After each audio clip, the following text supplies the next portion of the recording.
on your Monday Night Raw results and superstars and other wrestling news. Nick Aiello attended the WWE Raw event in Baltimore and gave his opinion of what he saw from the arena. And from Baltimore, of course, Baltimore loves Daniel Bryan. They had a fan thinking that it was going to be a great crowd tonight. More on that later. I was hoping to hear from actual promo from Bryan, but Stephanie McMahon put an instant stop to those thoughts. I felt like it took forever for Kane to appear. The crowd was very responsive to the Kane attack. Well, we were all hoping for a Daniel Bryan comeback. There was a decent amount of concern, at least in my section, when Kane went for the table spot. Things could have gone wrong, very wrong, if that table broke. Luckily, it stayed in one piece. Stephanie's heat peaked when she was holding the title belts. The stretcher scene went on far too long. Bad News Barrett got a pretty good pop. Crowd definitely was into the I've got some bad news part, and Sheamus got an even bigger pop but then a lot of fans immediately turned on him. It seemed like Bad News Barrett won the crowd chant between the fans. I pray that they don't try to turn him face and call him something like Good News Barrett or Wonderful News Barrett. Wonderful News Wade. It might have been during the commercial break, but Sheamus performed the top rope crossbody to ringside. Pretty impressive for a big guy. This was match of the night so far, considering most of the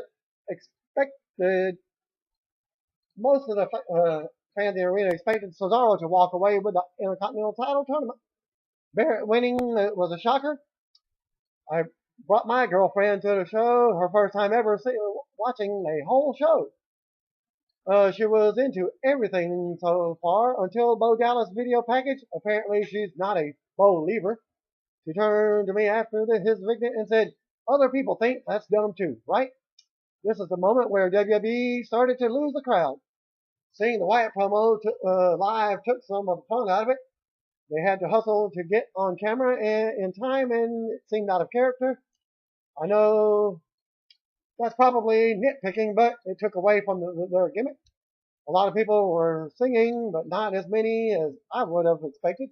The promo itself was good and was exactly what it needed to be. Most matadors were over in their entrance. I think people just like to chant. We got up to see if there was any good merchandise. There really wasn't, in my opinion. By the time we got back, the match was already over. The time of the merchandise break was chosen by me. I said we'd return during a crap match. My girlfriend asked me how I would know when both teams made their entrance. She turned to me and asked, "This is going to be a crap match, isn't it?" Until someone tells me otherwise, I am going to assume that she speaks for all casual fans. I'm happy to hear the crowd crapped on that match. The Shield were in position pretty early. Everyone was standing up, trying to see where they were. I can't help but wonder if Triple H's portion of the promo would have been longer if he had his voice. Batista had most of the heat out of all three. The Shield got pretty decent pop, but their promo felt awkward. Ambrose asking if they looked humbled made me think of the Iron Sheik, and Rollins did the Return of the King style promo, having 5 different ending points. The whole segment just kind of ended. I expected the Shield to try to take out the superstars guarding Evolution or a backstage segment later, but there was nothing. Very disappointing. The Adam Rose vignette was dumb. That was all. Ryback came out to zero reaction. People just don't care. The Usos got a mild reaction. Same goes for the Brotherhood. Goldust trying to get the crowd into the match, but they just didn't care. Cody possibly splitting intrigues me, but I hope that they do something more substantial because right now they are both lost in the shuffle. And there was an audible groan from the adults when Emma put on her Cobra, but the kids still loved it. She can work. It's sad to see her reduced to a bad dancing gimmick with Santino. I couldn't hear John Cena's interview over the "Let's Go Cena, Cena Sucks" chant. The Cena Sucks chant seemed louder here, and Cesaro got much more mild reaction than I expected. I can't tell if that's because of the crowd or because Paul Heyman makes fans not want to cheer. My client, Brock Lesnar, is effective and hilarious. During the commercial break, Paul Heyman went to each side of the ring and taunted the crowd into a Hulk Hogan-like fashion with his "My Client Brock Lesnar" line. Then he sat down in the ring and said he had a pipe bomb for us. That Brock Lesnar did what another Paul Heyman guy couldn't do the previous year. The name CM Punk was not mentioned. Cesaro was in full support of the taunting. The crowd lost it when Heyman started mocking CM Punk. RVD got a nice reaction, but I chalked half of that up to stopping Paul Heyman from continuing. RVD moved slow in the match. It was bad at some points. Maybe it was just due to his weekend festivities. It's funny to hear the crowd during Van Dam's thumb pointing because half of the people say, "Wow, Van Dam," while the other half say RVD. I expected Striker to get a bigger reaction when first appearing. The crowd was not pleased with RVD winning, but they were happy they got to see the swing. Oksana came out to her porn-like music. They really had to change that. Well, they really need to change that. The crowd proceeded to pop for Paige and then sit on their hands. And the Rusev Squash match was just there. Cena came to more cheers and boos. Crowd was just burnt out. Wyatt's entrance is awesome live. The hard cut to light is pretty great in person. They told a good story in the handicap match. Wyatt dancing with Cena got a pretty good laugh from the crowd. The 5 moves of doom woke everyone up, even for only 30 seconds. Cena and Bryan early on got their beat down. Makes both characters look like assholes. Will both of them have no one in the back who likes them enough to help them out? The crowd likes to sing with Bryan, but I don't think any of us knew the second verse. Probably same as the first, a little bit louder and a little bit worse. After the show went off the air, the Shield came down to save Cena, which made no sense since it's a dark match. People don't know what a dark match is. But it sent everyone home happy. And then they announced that Baltimore will get another Raw on September 8th. Tickets are available by special code Baltimore. WWE is, and that was the end of his brief report. WWE is producing a DVD on Steam. It can be already pre-ordered at, according to Zavvi, that's ZAVVI.com. There's no image or details listed for the Steam DVD. I'll let you know once it becomes official. Props to Wrestling DVD News for posting this news regarding the Zavvi listing. Happy birthdays goes to Brutus Beefcake, aka real name Ed Leslie, turned 57 years old. He was born April 21st, 1957. Longtime wrestler and promoter Angelo Savoldi was born April 21st, 1914. He died September 20th, 2013 at the age of 99. Ravishing Rick Rude, aka Richard Rude, died on April 20th, 1999 at the age of 40 due to heart failure caused by mixing medications. Rude was a topic of conversation and part of Stone Cold Steve Austin's recent podcast interview with Paul Heyman on the Podcast One website.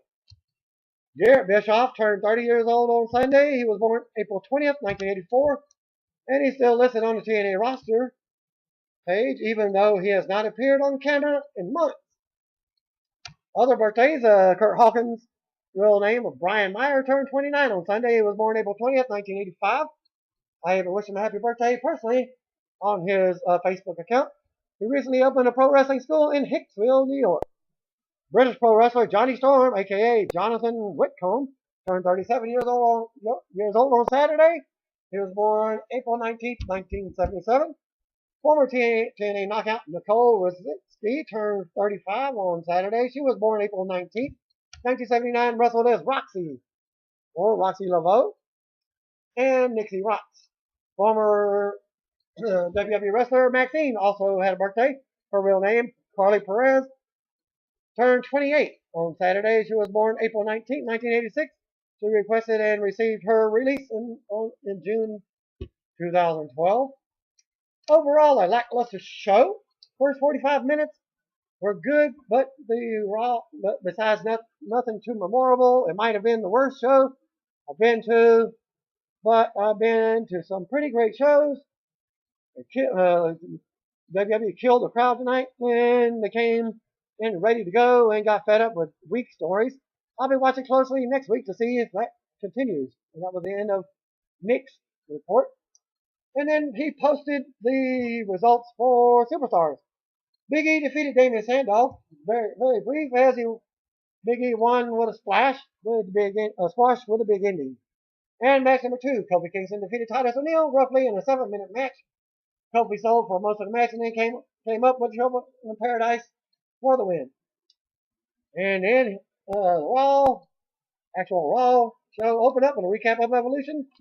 And the Shield segment that closed last week's show, Michael Cole saw checked in on commentary and was joined in by Jerry the King Lawler. Daniel Bryan's entrance played, and he came out to a huge pop. Brie Bella was standing in the ring, leading the chants. Cole noted that Bryan and Brie were married.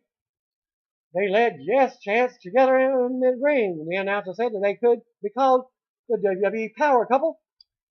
To Stephanie McMahon's music, Stephanie walked out with a big smile on her face and applauded Bryan and Brie. Stephanie said she couldn't resist coming out to congratulate the two of them for their marriage. She noted that Bryan became WWE champion and married the love of his life in what was an organic, crunchy, rustic wedding. She said it was great if you're into that sort of thing. Stephanie then announced that Bryan will defend the title against Kane at Extreme Rules. Bryan nodded. Stephanie said that if she were in Bryan's shoes, I'd make sure I got my pretty little wife out of harm's way. Cue in Kane's music, which played. Not now, Kane, Stephanie said. Bryan led Brie to ringside. Kane, stay where you are, Stephanie commanded. Kane, suddenly he appeared at ringside wearing his old mask and gear. Brie screamed out of nowhere because they were still looking at around the announcer table. And everybody knows once they're around the announcer table, something's going to happen. As Brie screamed out of surprise and Kane grabbed Bryan by the throat. Where did he come from? Lawler asked. Kane looked at Brie and Bryan went after him. Kane originally caught him charging Bryan and drove him into the barricade. Stephanie continued to call out for Kane to stop. Kane picked up Bryan and performed a tombstone piledriver on the floor in front of the announcer table. Clearly enough that he wasn't even touching the floor at all. As Bryan had a little bit longer hair, it just made it look like he actually hit the floor. And again, she's screaming, "That's enough!" She said. Kane tore the ring steps apart as Stephanie continued to tell him, "That's enough," over the mic. Kane dragged Bryan over the steps and then performed a tombstone piledriver on the first part of the steps. Stephanie acted distraught. The trainer ran over to tend to Bryan. He eventually placed a gurney stretcher, but Kane returned and knocked it over. Kane tore the announcer table apart, and Stephanie continued to tell him to stop. Kane picked up Bryan and set him on the announcer table, then joined him on the table. "Do something," Cole yelled. Kane performed a third tombstone on the announcer table as Cole yelled, "Oh my God!" Stephanie looked at Kane and said, "You bastard." Kane walked away, and the trainer tended to Kane again while the crowd chanted, "You're a bastard," at Kane. Bryan was once again placed in the neck collar, headed into a commercial break. I guess this means Abyss will Black Hole Slam Eric Young on the ring staff this week on the at the TNA pay-per-view on Sunday. Anyway, a strong beatdown angle. They put some needed heat on Kane heading into the pay-per-view title match. Bryan now goes into the match wounded and looking for revenge. Stephanie did a good job with her insincere concern role.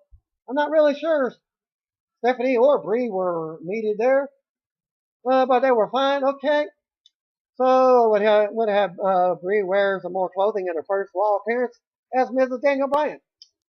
I don't know if the idea was that Brie was there for moral support following the death of Bryan's father, or if she's going to be more involved in Bryan's act going forward. For those that didn't know, Bryan still wrestled on Raw as his dad died earlier. Was given a note that his dad had passed away earlier in the day on Monday. Well, after a commercial break, trainers were still tending to Bryan as Brie watched on. And Stephanie stood in the ring holding both title belts.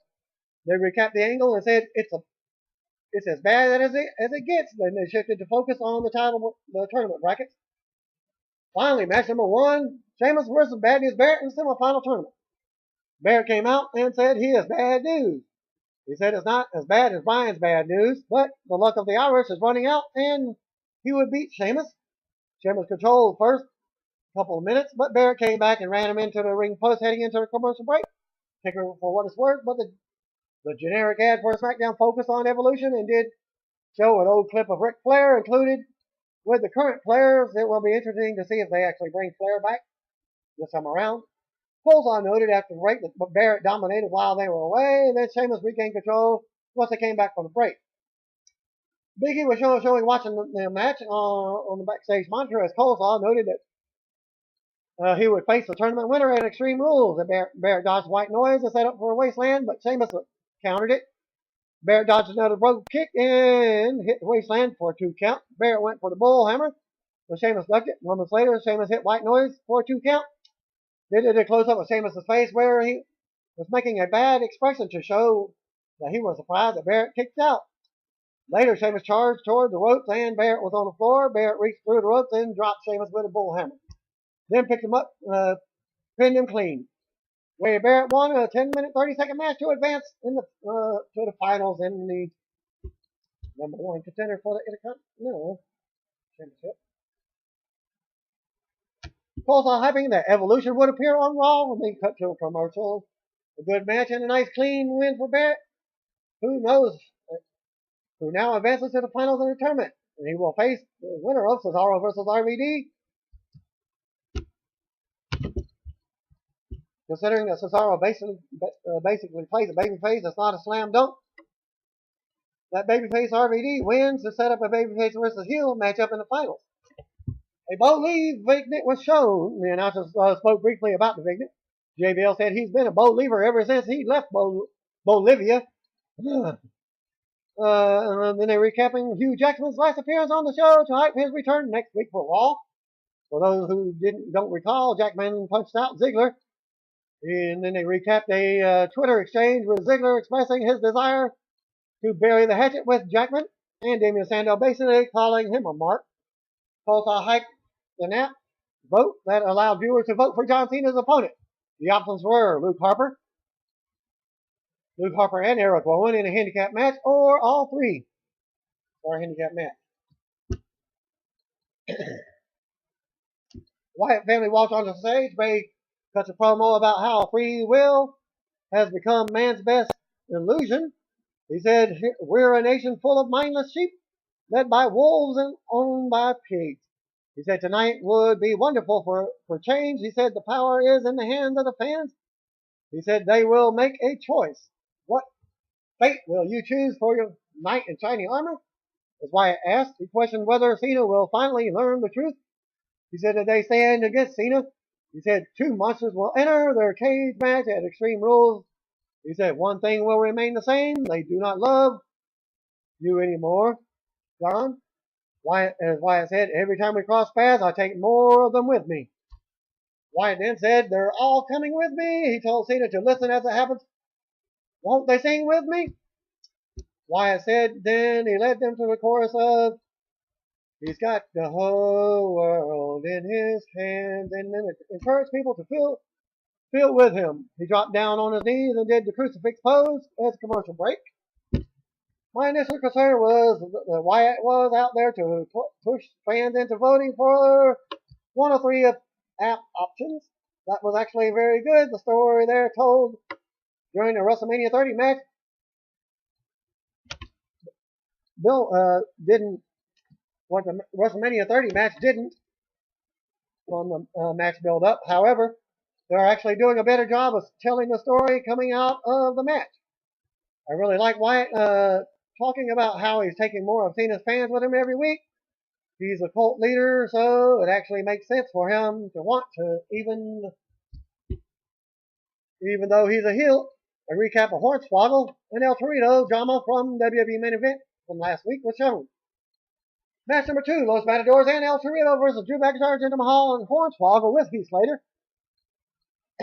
Horny was dressed like a 3MB member and performed some of their usual antics when he tagged into the match. Of course, he was dressed like Heath Slater. Torito and Horny exchanged slaps repeatedly, and Torito performed a Hurricane Corrado.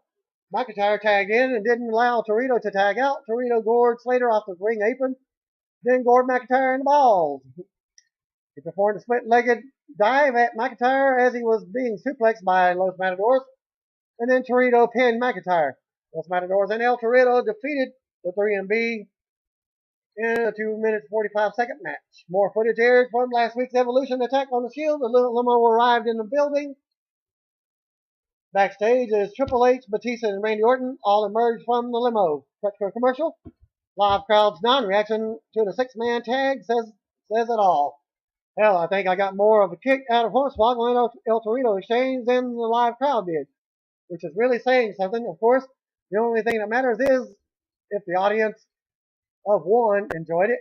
At the gorilla position, Coleslaw hyping Evolution versus the Shield for Extreme Rules. As Evolution's theme song played and they headed to the ring together as a montage of past and present videos aired as a part of their new video wall. Coleslaw and JBL all got giddy as they told viewers they could check out old Evolution footage on the WWE Network. The trio stood in the ring together. Hunter laughed. A horse. Triple H said he laughs whenever he thinks about how they humbled and humiliated the guys who claimed to be the biggest badasses around. Orton set up a video package that featured Evolution beating down several notable names in the past. Maybe Hunter should add his water bottle to the Evolution entrance routine too. Are you starting to get it now? As Batista asked. He said there were 31 world titles in the ring between the three of them. The Shield made their entrance through the crowd, and Evolution left the ring and stood on the stage. Dean Ambrose said it wasn't the first time they've been beaten up and probably won't be the last. Do we look humble to you? Asked Ambrose. Speaking to Triple H, he called Orton a cream puff and said that the Shield are most ruthless animals and now they are angry. Seth Rollins pointed out that it took more than Evolution to put them down last week. As Rollins said, Evolution doesn't want to fight them. He said they talk about how powerful they are. Well, you're not, Rollins said. In 2 weeks at Extreme Rules, you're going to come face to face with the Hounds of Justice, and it's going to be an all-out war. Rollins said the Evolution members wouldn't be looking out for Evolution. They'd be looking out for themselves. What you're looking at is the most dominant force in the history of this company.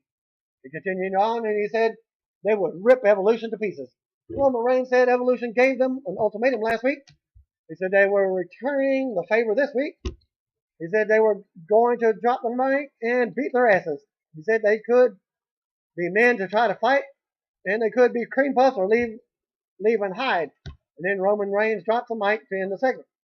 The Shield then left the ring and headed towards Evolution, but suddenly all the wrestlers in the back who faced the Shield in a handicap match last week walked onto the stage and lined up in a row with Evolution.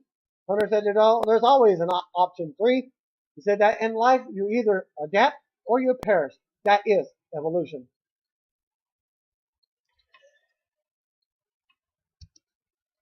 As he concluded the segment, and then they cut to reversal. Rollins had about 5 points where it felt like he could have stopped talking, but instead he overstayed his welcome. He wasn't terrible, but it started to feel like a rambling promo rather than focusing on to the point. He's the weakest talker of the trio right now. He's come a long way, but he's just not the guy who should handle the bulk of the talking. Of course, Reigns has to keep it brief and cool, but I also feel like less is more from Rollins right now. The announcers recapping Kane's attack on Daniel Bryan from the top of the show. Footage included Stephanie asking the crowd to give a very warm round of applause for Daniel Bryan. Coleslaw said Bryan was at a medical facility in Baltimore and was undergoing tests. Coleslaw hyped the Cena match at Vote. Lawler said it's comparable to climbing Mount Everest. The newest Adam Rose vignette aired is coming soon, according to the graphic. At the end of the vignette and commercial break. I don't know if Lawler is oblivious or thought he was being cool and timely, but that was a regrettable line. A list of most watched shows on WWE Network was shown in order. WWE Legends House, WrestleMania 30, Warrior's Greatest Matches, Warrior the Ultimate Legend, WWE Main Event, Journey to WrestleMania 30, Daniel Bryan, Raw Pre-Show, WWE NXT, Legends of WrestleMania, Warrior, and Raw Backstage Pass. Coleslaw hyped the WWE Hall of Fame related programming that debuts on the WWE Network this week.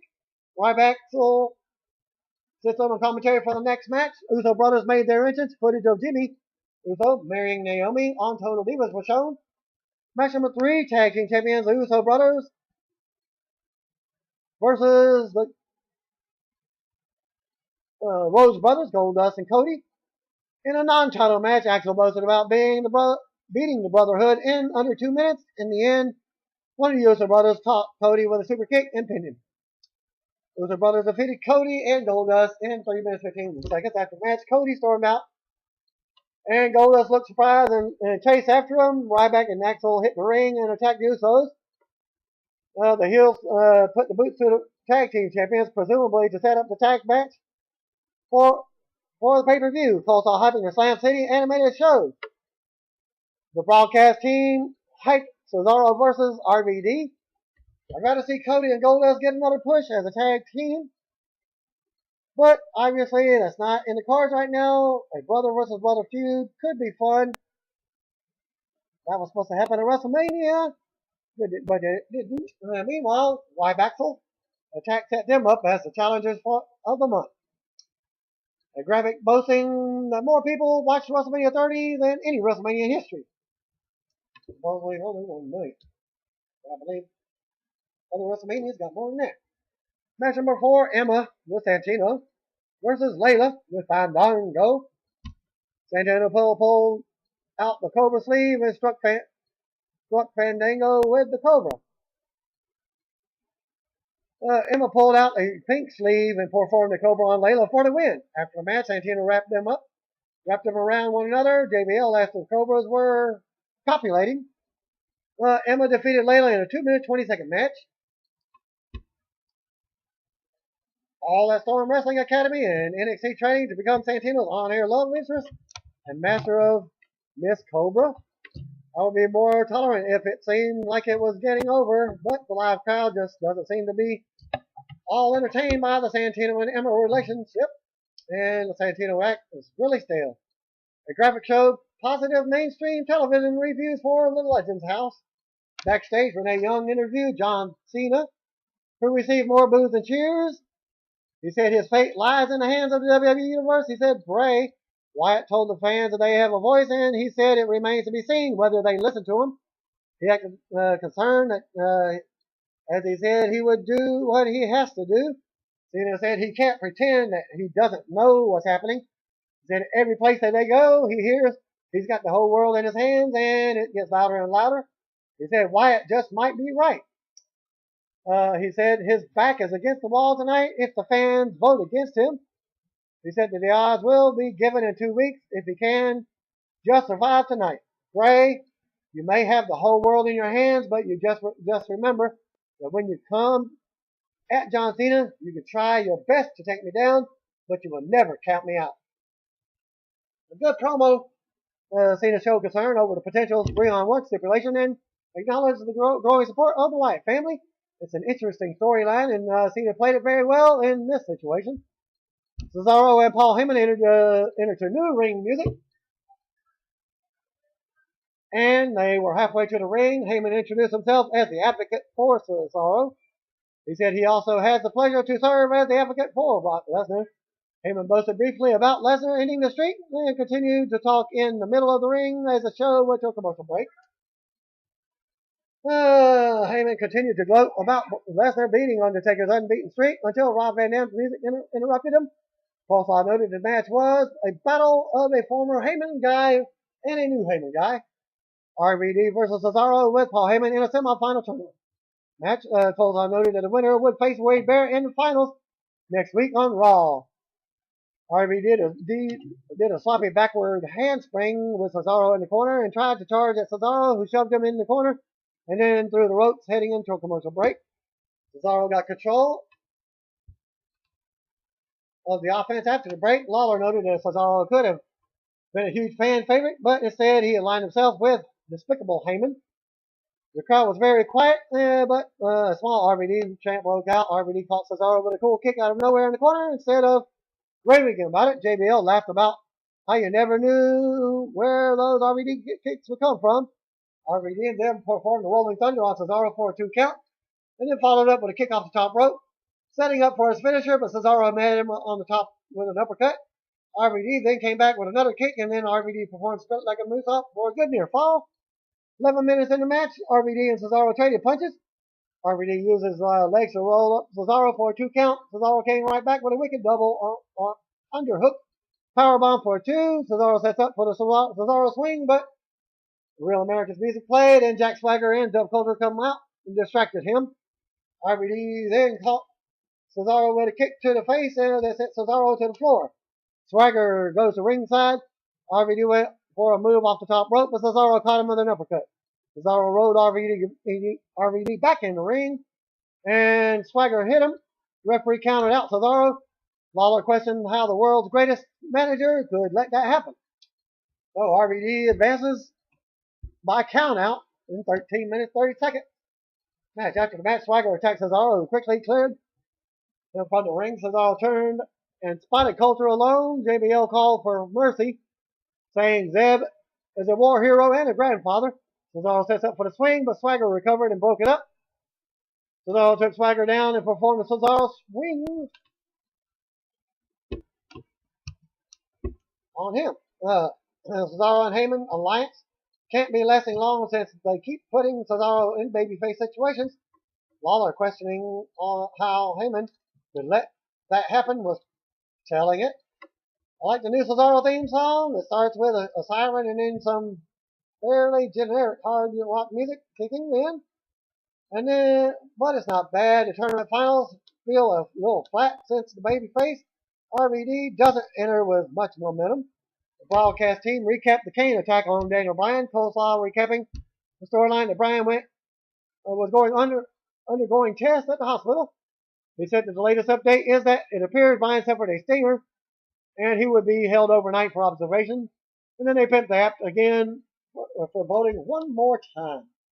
Backstage segment with Renee Young trying to interview RVD when Cesaro and Paul Heyman showed up. RVD busted about his win. Cesaro said he could thank Zeb and Swagger because everyone knows RVD couldn't beat him on his own. Heyman said he doesn't know how RVD could sleep well at night. RVD then told Cesaro to keep his house and his future as far away from Heyman as possible. RVD did the thumb pointing thing in Heyman's face. Tweety guy said Rob Van Dam as he pointed,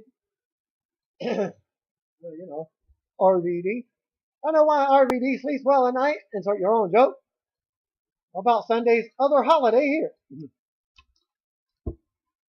Match number 6, Divas Champion Paige versus Oksana in a non-title match. International put over the big threat that Tamina is to take the title from the young champion at Extreme Rules. Paige threw a series of knees at the head of Oksana, who came back with several kicks.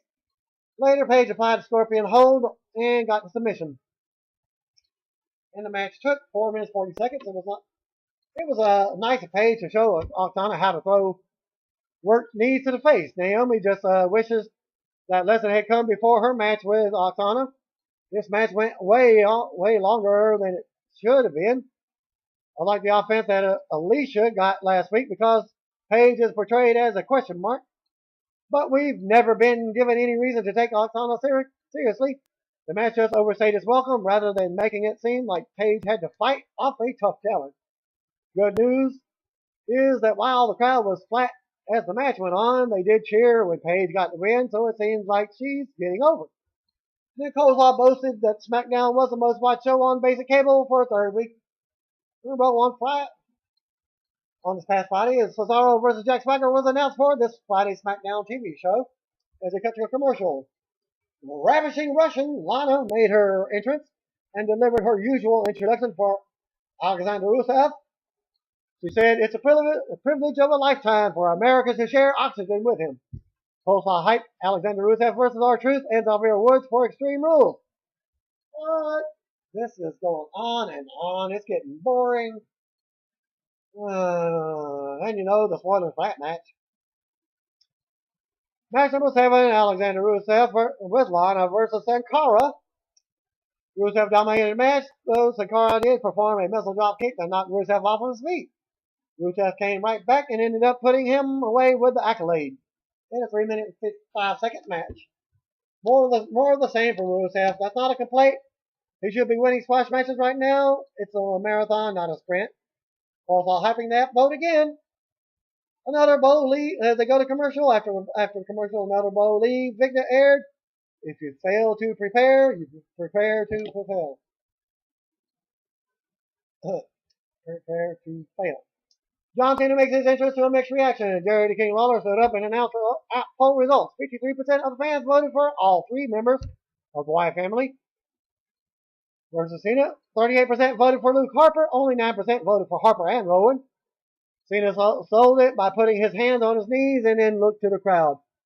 He's a human. Why? But what you don't realize is that John is making you all this money, and all you do is write a bunch of crap about him.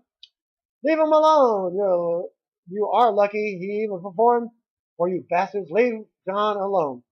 An ad aired for Hugh Jackman's return on next week's WWE Raw. Baltimore, they're here, as the Wyatts are announced. And it blows out his lantern. So your main event, John Cena versus Wade Bryant, Luke Harper, and Eric Rowan. Before the match, Wyatt stood at ringside and repeatedly yelled, "Can you feel it, John?" While pointing to the fans, Lawler said he thinks a lot of fans voted for Wyatt family to face him because they don't like Cena and they wanted Cena to get his hands on all the Wyatts. The Wyatt family attacked Cena before the bell. Once the match started, Harper and Rowan worked over Cena, and then Wyatt tagged in, and Wyatt held up Cena's limp body and danced with him. Then punched him down to the mat. Polestar referred to Wyatt as a false prophet, and JBL defeated him as a charismatic leader.